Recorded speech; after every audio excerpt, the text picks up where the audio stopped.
Good day mga kabikaming. As some of you know, ito ang bike ko noong pang 2021.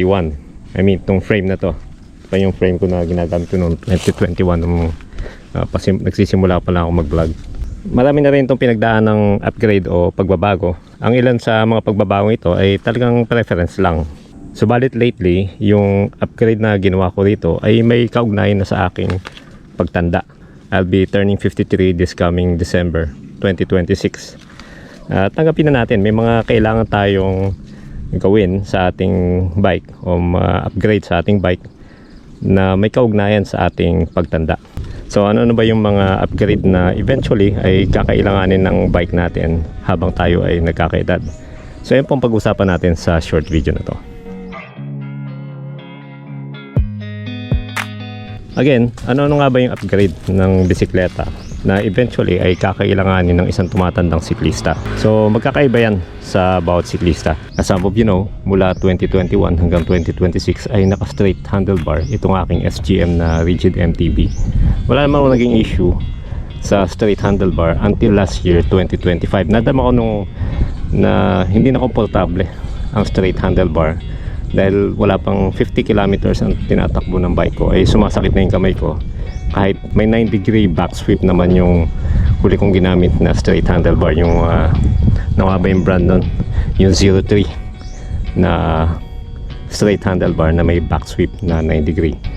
Kaya naisip ko, it's about time na magpalit ako ng mas ergonomic na handlebar. So ito nga yung napagpasyan ko, drop bar na may flat yung tops. Pansin mo, flat yung tops nito. So hindi lang dahil sa aerodynamic yan, para sa comfort na rin na paghawak. So maraming hand positions yung drop bar na to. Ito most of the time ay sa hoods ako nakahawak. Medyo aerodynamic na rin. Lalo pag kumanyan ako, ayan, aerodynamic yan. Mas aerodynamic kung dito ako sa drops nakahawak. At ergonomic din. So magpahinga dito naman sa tops. Yan, napaka-comfortabling hawakan itong tops dahil malapad. Siyempre sa hoods, most of the time dito ako nakahawak. Masarap humawak sa hoods, hindi masyadong napapagod yung kamay mo dahil nga ergonomics. Sa drops, aerodynamic na, ergonomic pa. Dito naman sa tops, kapag gusto kong magpahinga, mas maging upright yung position mo, yung posture. Yan, mas madaling huminga. Meron pang ibang mga ergonomic handlebar like canto bar na parang drop bar, yung loop bar, yung Jones loop bar o H bar, yung butterfly handlebar, at yung mustache, yung parang swallow shape na handlebar, at yung mga ergonomic handlebars yun. At marami pa namang iba, hindi lang yun. Nandyan din yung crazy bar na tinatawag. Mas makakamura ka sa mga ganong nabanggit kong handlebar na ergonomic kasi hindi mo kailangan magpalit ng shifter at brake set. Mas gusto ko lang talaga itong drop bar dahil sa opinion ko ay mas cool at mas poging tignan ng bike kapag naka drop bar. Also, isa pa ay yung more upright posture. Hindi lang ergonomic ang na handlebar yung change na ginawa ko rito sa aking bisikleta, kundi naging mas upright din yung aking posture. Pansin ko kasi mas upright ang aking posture, mas komportabling huminga, mas madaling huminga sa totoo lang. Kapag nakayuko kasi ako, nagkakaroon ako ng slight na breathing difficulty kapag yung nakayuko. At yung parang yung legs ko ay lumalapit sa aking tiyan. Nahirapan akong huminga. Konti lang naman, pero kaya naman. Yung mga nagamit ko nung stem, nung nagsisimula pa lang ako ay negative 35 at later negative 17. Pero ngayon, itong gamit kong stem ay short stem na siya, 45mm and ito negative 6. So mapapansin mo medyo upright na siya, hindi na siya talaga yuko nakatulad nung negative 35 at hindi rin siya straight na gano'n nakatulad ng negative 17. At itong drop bar ko ay naka riser pa. Titingin nyo sa harap yan. Yan, riser yan. Mayroon siyang konting angat, hindi lang siya flat na gano'n. So kung ang posture mo sa bike mo ay medyo yuko at medyo may difficulty ka na like sa paghinga, masakit na likod, masakit na batok dahil nga medyo nagkakaedad ka na nga. So halimbawa kung naka straight bar ka at kung hindi ka man mag drop bar o hindi ka man magpalit ng ergonomic handlebar, baka kailangan mo lang magpalit ng riser na straight bar, medyo nakaangat. At magpalit ka rin ng stem na medyo nakatingala, like -6 o kahit -7, or baka kailangan mo rin mag short stem. Usually yung short stem wala namang, hindi nilalagay yung degree kasi usually parang 0 degree yung ano niya, yung bend niya, no? So titingala ka na nun. At isa pa ay smaller chainring. Yan, kapag napapansin mo ay hindi mo na nagagamit yung pinakamaliit na cog. Halimbawa dito sa aking cog, nagagamit ko na lang yung 13, 16 pataas. Yun, may problema na yun, no? Ibig sabihin, masyado nang malaki yung chainring na ginagamit mo para sa'yo. Hindi naman sobrang laki yung issue na yan, no? Kaya lang, mas mabuti yung nagagamit mo yung buong range ng cogs mo para sulit at hindi ka maaga magpapalit ng cog set. Halimbawa, 42 ang chainring mo, like I'm using right now, 42 tooth chainring ito. At halimbawa, hindi ko na nagagamit yung pinakamaliit na cog, yung 11 tooth na cog.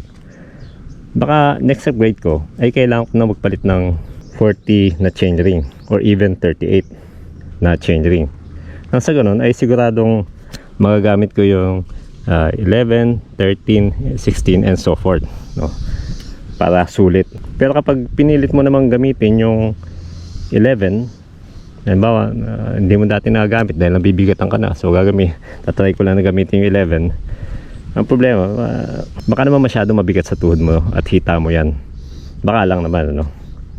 I mean, pwede mo subukan, pero baka mapwersa na yung tuhod mo dahil nga kakaedad na, no?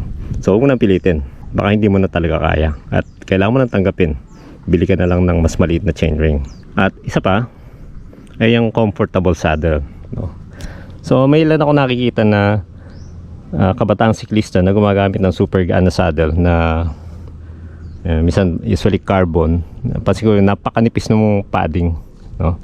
At inaamin naman nila na hindi ganun kakomportable, medyo stiff sa puwet, medyo matigas.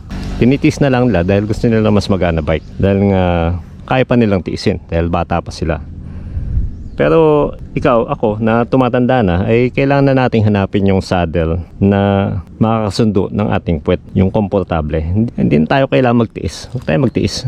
Tanda-tanda na natin, titiis pa tayo, no? Masyadong tayo matanda para magtiis. So kailangan mag-enjoy na lang tayo palagi sa ating ride.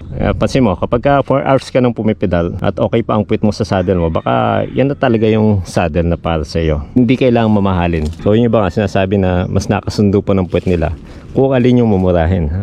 Halimbawa na lang ito, imitation na Velo. Wala pang 200 ang bili ko rito. Velo Plus Tagalog sabi nila sa mga imitation. Pero komportable. Hindi ko kailangan bumili ng mga sell, like iba pa mga branded, yung mga specialized power saddle. Hindi ko kailangan bumili nun. Hanapin lang ko na talagang komportable. Pero kung may pera kayo, kasundo nyo yung mamahalin, hindi, sige.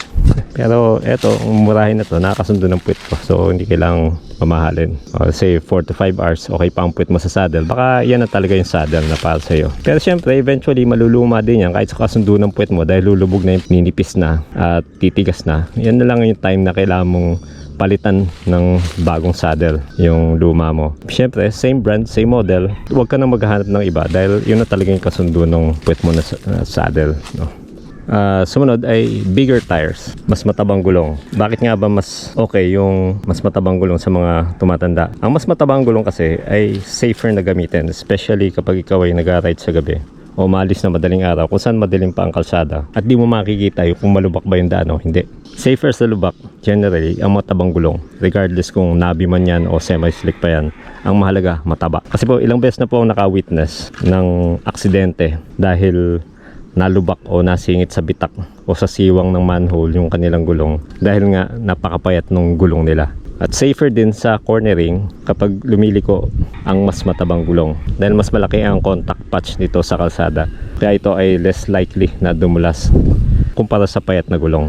At safer din sa pagpreno ang mas matabang gulong dahil nga mas malaki ang contact patch nito sa kalsada, kaya mas mabilis hihinto ang bike mo kapag pumiga ka sa preno. Kahit mag-skid pa yan, mas mabilis hihinto ang may mas matabang gulong kaysa sa payat na gulong. Kaya para sa akin, hindi safe gamitin ng road bike sa mga kalsada natin dito sa Pilipinas. Kung naka-road bike ka man, be extra careful na lang, lalo na kapag nagkakaedad na, dahil kapag tayong mga gurang ay na-aksidente, ay napakahirap na makarecover sa mga injury.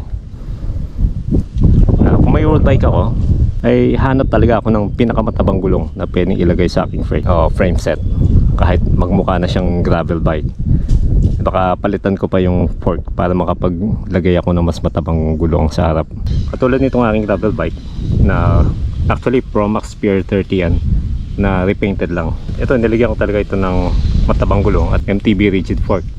So it's a blessing na pwede akong maglagay ng 46C sa likod at 50C sa harap. Actually kahit 53C, 54C, kasya pa yan. So ito, naka 46C yung actual size niyan at 50C sa harap, 29 by 1.95. So ayan, gravel bike na talaga siya. Kaya kampante ako pag nila-ride ko yan sa lubak. So walang problema. At ito naman ang aking rigid MTB, naka 27.5 by 1.95 sa likod. At sa harap ay 27.5 by 2.2. So mahalaga yung mas mataba sa harap dahil kapag nagko-cornering ka, kapag lumiliko ka, ay mas mapiprevent yung pagkadulas. Ito yung gusto ko talagang setup. So pansin nyo, mas nabi. Kapag merong bawa loose soil sa kalsada, kahit sa semento, mas mapiprevent nito yung pagkadulas kapag lumiliko dahil maganda yung grip nito. Ang next ay magpa-bike fit. Alam ko medyo magastos yun, pero kung may pera ka naman, bakit hindi? So maliban pa sa professional fee, ay kakailanganin mo rin magpalit ng pyesa para maging perfectly fit sa iyo. Almost perfect pala yung bike sa iyong katawan, no? So mas fit ang bike mo sa iyo, mas komportable ang magiging ride. Makaiwas ka rin sa mga mabilis na pagkapagod at sa mga sakit sa katawan. So kung may pera, bakit hindi magpa-bike fit? Nakakaedad na tayo, kailangan enjoy na lang tayo sa ating pag-ride. Kailangan mapagod, pero dapat komportable at safe. So hanggang dito na lamang po. So kung meron pa kayong naisip na mga pyesa sa bike ninyo na kailangan nyo palitan eventually sa iyong pagtanda, paki-comment na lang po sa ibaba. This becomes Siklista. Please like this video, do not skip ads, and please subscribe. Salamat po sa panonood.